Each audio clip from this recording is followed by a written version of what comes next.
how to deal with post-vacation blues, okay?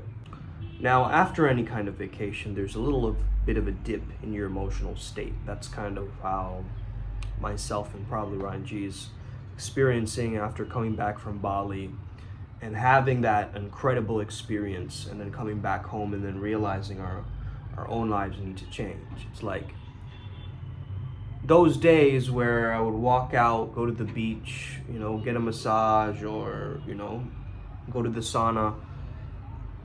It taught me that I was really looking after myself over there. And then over here, I'm not giving myself as enough credit. So it really starts to help with shadow work and what's really going on, underneath the surface of this thing. One thing is to accept everything that you're feeling. What you're feeling is completely valid. What you're feeling is completely legit. You got to give those feelings a space for them to do what they need to do. Okay, so if you're feeling sad, you got to understand, why was it sad? Well, the trip was meaningful. I don't have that same sense of looking forward to something, whatever it is, right? There's some sort of reasoning as to why you're feeling the way you're feeling. When you can articulate your feelings, they disappear. When you can't articulate them, when you're like, I can't even make sense of this with words, it's difficult to overcome. This is why, talking about things in therapy often helps, because you're articulating your problems, letting them go. The more you speak about it, the more you're expressing it, the more it's releasing. The more you're repressing it, the more you're holding on to the experiences and you're not talking to anyone about it, the more you're gonna feel bad. Okay? So social interaction, accepting your feelings, articulating them is really, really key. You want to boost your mood with some level of exercise, whether it's you just go outside, walk in the park, whatever it is. You got to move your body, okay? Because the emotions need to move. So if you're stagnant in one place after vacation, you're not going to feel like you're getting any better. What happens a lot of time, man, is we're not really sad. We put ourselves into a sad state. So make sure that you're not putting yourself into a sad state on purpose. You're not playing sad songs. You're not making the lights real dim. You're not just staying indoors and in bed all day. You're not doing those habits and maybe you're overeating or whatever, trying to binge eat and run away from the problems. Or maybe you're binge watching shows, trying to, numb yourself from the feelings. Don't do these things. These are just coping mechanisms, these defense mechanisms, right? It's just ways to run away from what's happening to you. But exercise is embracing what's happening to you. Why? It's not an escape. You're going, I feel sad, let me move with the sadness. And let me explore this, right? Maybe through a dance, maybe through whatever it is. I'm gonna move through it.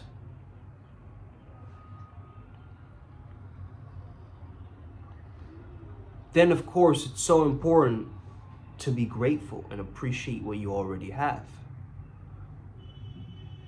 What was great about the vacation? What is great about the now? How can you reflect on that and integrate that and squeeze out all the juicy lessons that were there? Maybe you can start journaling a little bit about it or talking about it on a video camera like this.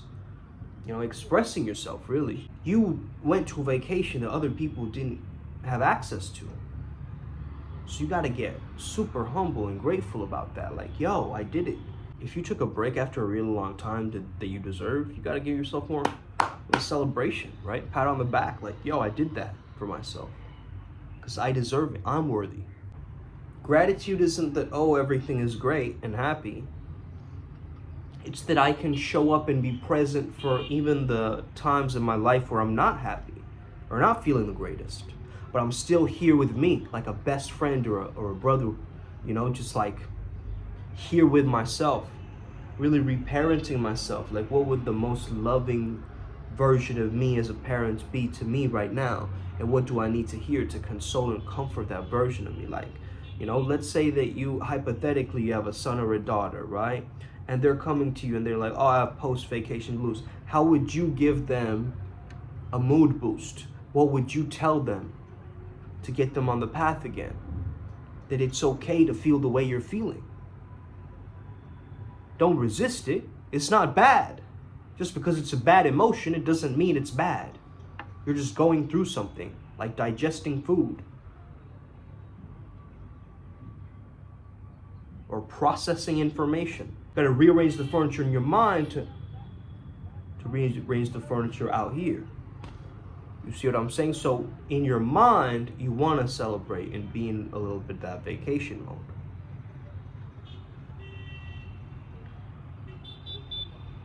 Treat yourself like a tourist back in your own hometown where you don't know anything. Hey, next week I'm going to visit a place.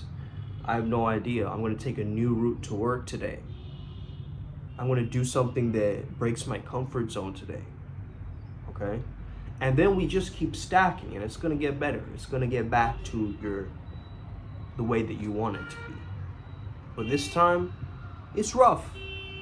Okay? It's rough. It's rough for anybody because we have that dopamine hit of an experience, and then you get back home and you're like, oh man, right? And because you're having something to compare it to, obviously, right? So induce novelty, which is a flow state trigger. New things, new information, new levels.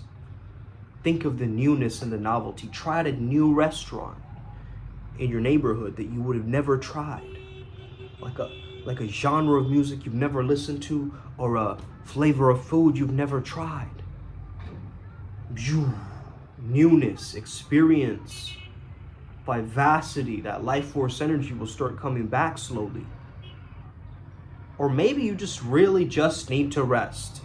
You just need to sleep it out, rest it out, do what you need to do, because maybe you weren't getting that much rest in vacation. You're too stimulated, you're too excited. Okay? There could be so many explanations for why you're feeling the way you're feeling, but this is my advice to you. And you're going to get better. You're going to feel better after this. Also, clean your room. Okay? That's a really silly and small one, but cleaning your room will really help you. Why? Because again, it's the novelty, it's the newness. If you're in a mundane and same old pattern and nothing's working the way you want it to work, you have to reevaluate your life, right? You have to sit with yourself and be like, yo, there's certain things that I need to do, need to change, need to have. And this is a great time to do shadow work as well, like I explained. So going through that process and giving yourself the self-love too. So doing some mirror work, looking at yourself in the mirror, playing a really upbeat, positive song, making that your meditation. And really, admiring your self-image. I think a lot of people, they keep coming back to this factoid that I should have loved myself way more than I did. And that shouldn't be the case, man. You should love yourself unconditionally, just like the most purest that you can, man. And keep doing that and establishing that self-love to a level of almost like narcissism to a certain extent. You gotta gas yourself up, man. Not in an unhealthy narcissistic way, but you gotta get there and just be like, yo, I'm the shit. I'm so money I don't even know it. That's the video today. Have an incredible day. May the flow be with you and stay legendary. Let's go.